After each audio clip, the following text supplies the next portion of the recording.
Across the country, violent crime is on the rise, and police chiefs believe one major policy change is at least partly behind the surge. From L.A., zero bail poses challenges. To Chicago, keeping violent offenders in jail longer will reduce violent crime. To upstate New York. How do you describe the state of where we are right now? I think there certainly is fear. The state of New York did away with cash bail for low-level offenders in 2019. That means those charged with some crimes aren't held in jail, but instead released until they stand trial. I've seen them myself where certain individuals, in my opinion, should not be released into our community. They make our community less safe. Other states like California, Illinois, Kentucky, and New Mexico have made similar changes. And shortly after reform was enacted in New Jersey in 2017, June Rogers lost her 26-year-old son, Christian. The father of two was allegedly gunned down by a convicted felon who was arrested days before on a weapons charge and released. You're angry over this bail reform in New Jersey. Of course I am.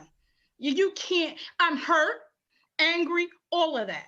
I lost my child, and I don't believe this would have happened had it not been for bail reform. The argument made for bail reform is that oftentimes low-level offenders can't afford bond and can sit in jail for months. Like Lavette Mays, she never had a criminal record until an altercation with her mother-in-law landed her behind bars. My bond was set at $250,000. That was $25,000 to walk, and I couldn't afford to pay that. Mays sat in jail for 14 months. She lost her business and says her life crumbled as a result. I had contracts. I lost all those contracts. I even lost where I was living. It affected my family. My kids was really impacted by it. It made it even worse. She now advocates for bail reform.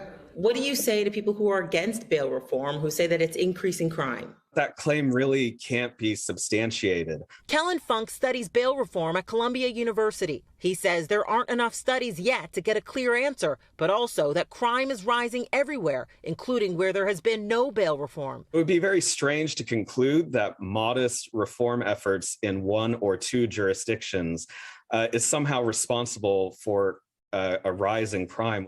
But for June Rogers, who lost her son, it's hard to accept that bail reform didn't play a role in his death. No one is taking responsibility for this. I have to go down to the graveyard to visit my son, which is terrible. Megan Fitzgerald, NBC News.